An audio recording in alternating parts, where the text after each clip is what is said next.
Hello दोस्तों, स्वागत है आपका हमारे यूट्यूब चैनल में।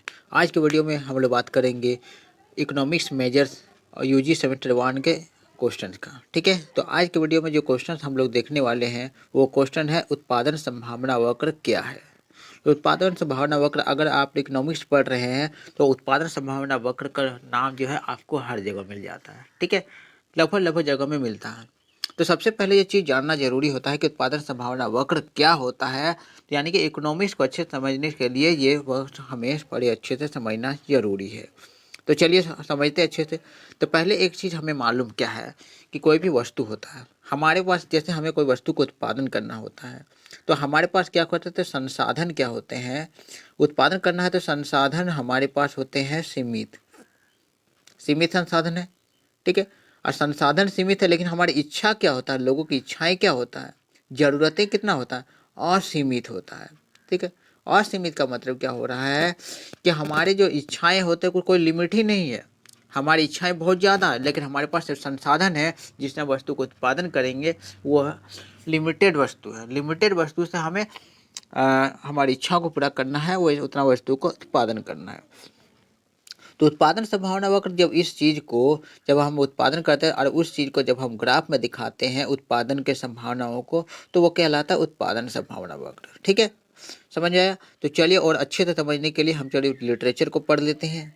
तो क्या कह रहा है कि देखिए, व्यवसाय में जब दो वस्तुओं का एक साथ निर्माण किया जाता है तो विनिर्माण प्रणाली के प्रदर्शन का मूल्यांकन करने के लिए एक उत्पादन संभावना वक्र पीपीसी बनाया जाता है। क्या रहा है कि जब दो वस्तु को उत्पादन करेंगे, ठीक है, और दो वस्तु को उत्पादन करने के तो दोनों के बीच क्या रिलेशन दिखा रहा है। एक वस्तु बढ़ रहा है तो दूसरा घट रहा है क्या, या फिर पहला वस्तु का उत्पादन बढ़ रहा है तो दूसरा भी बढ़ रहा है क्या, यानी कि रिलेशन घट बढ़ हो रहा है या उतना ही है। तो ये रिलेशन किसके देखते हैं, तो उत्पादन संभावना वक्र से देखते हैं। ठीक है, आगे देखते हैं। प्रबंधन इस ग्राफ का उपयोग उत्पादन के लिए वस्तु के सही अनुपात की योजना बनाने के लिए करता है, ताकि मुनाफे को अधिकतम करते हुए बर्बादी और लागत को कम किया जा सके। जो भी वस्तु कोई आदमी अगर वस्तु को उत्पादन करता है तो दो वस्तुओं का उत्पादन का एक अनुपात से कंपैरिजन करके देखता है।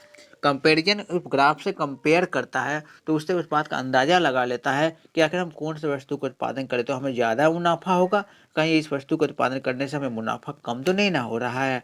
यानी ये सारा चीज़ उसे समझ सकते हैं इस ग्राफ से। ठीक है, तो ये होता क्या, देखिए, आरेख या ग्राफ उन वस्तुओं की इकाइयों की व्याख्या करता है जिसका उत्पादन एक कंपनी कर सकती है। ठीक है, यदि सभी वस्तुओं का उत्पादन ढंग से उपयोग किया जाए। ठीक है, इसलिए एक वस्तु के अधिकतम विनिर्माण की संभावना को एक्स अक्ष पर और दूसरी वस्तु के वाई अक्ष पर व्यवस्थित किया जाता है। आप लोगों ने ग्राफ जरूर पढ़ा होगा। तो ग्राफ अगर आप लोग बनाए होंगे तो ये ग्राफ इस टाइप से होता है। तो उत्पादन संभावना वक्र को भी इसी ग्राफ में दिखाएंगे। तो ये क्या करता है, ये वाई अक्ष होता है। तो वाई अक्ष को में एक वस्तु को रखेंगे, चलिए मान के चले ए वस्तु है ना, इस अक्ष में हम एक वस्तु को लिखेंगे। और ये क्या करता है, वाई एक्स अक्ष होता है, तो इसमें दूसरा वस्तु को लिखेंगे, यानी कि बी वस्तु को लिखेंगे।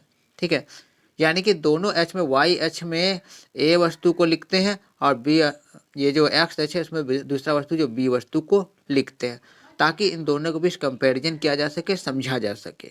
ठीक है, आगे देखते हैं। आगे हम एक ग्राफ का बात करने वाले हैं। तो ग्राफ में नीचे की ओर झुकी हुई रेखा कमोडिटी ए और कमोडिटी बी के उत्पाद के बीच व्यापार बंद को भी दर्शाता है।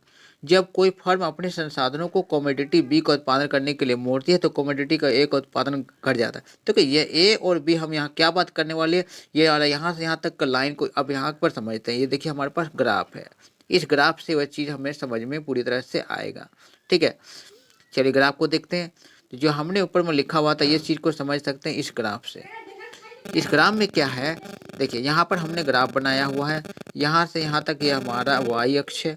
ठीक है, और ये हमारा एक्स अक्ष है, ये हमारा एक्स अक्ष है। ठीक है, एक्स अक्ष है ये। तो एक्स अक्ष में हम क्या लिखते हैं कि इसमें हम, चलिए थोड़ा सा छोटा कर लेते हैं इसको, थोड़ा दिख नहीं रहा है पूरा अच्छे से। ठीक है, तो हमने इसको छोटा कर लिया है।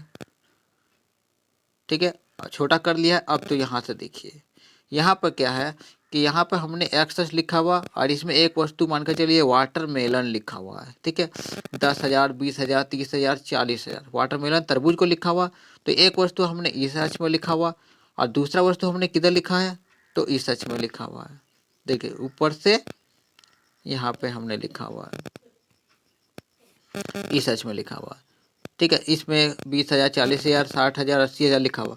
तो हम समझते क्या चीज़ है, देखिए एक वस्तु को जब हमारे पास देखिए देखिए एक वस्तु जब 1,40,000 उत्पादन यहाँ पर है, तब देखिए दूसरा वस्तु जो है ये कहाँ पर है, इस जगह पर है, ठीक है। तब दूसरा वस्तु का उत्पादन कितना होता है, जब बी, तो दूसरा वस्तु क्या होता है, इतना हो जाता है। यानी कि देखिए पहला वस्तु जब बढ़ता है, पहला वस्तु बढ़ता है तो दूसरा वस्तु कम है। देखिए यहाँ पर 1,40,000 है तो यहाँ पर 10,000 है, जब 1,20,000 तो यहाँ पर 20,000, यानी कि ये घट रहा है। जब ये घट रहा है तो ये बढ़ रहा है। तो उत्पादन संभावना वक्र क्या दर्शाता है, दो वस्तुओं में ये रिलेशन इस तरह से दिखाता है कि जब एक वस्तु का उत्पादन बढ़ेगा ना, तो दूसरे वस्तु का उत्पादन क्या होगा, घटेगा, ठीक है। तो यही रिलेशन जो होता है ये उत्पादन संभावना वक्र से पूरे अच्छे से हम समझ पाते हैं, ठीक है। उम्मीद है आप लोग को ये वीडियो पसंद आया होगा। अगर पसंद आया होगा तो लाइक और सब्सक्राइब कर दें, ठीक है।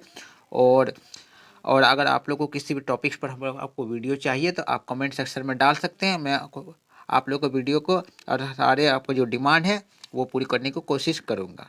तब तक मिलते हैं हम लोग नेक्स्ट वीडियो में।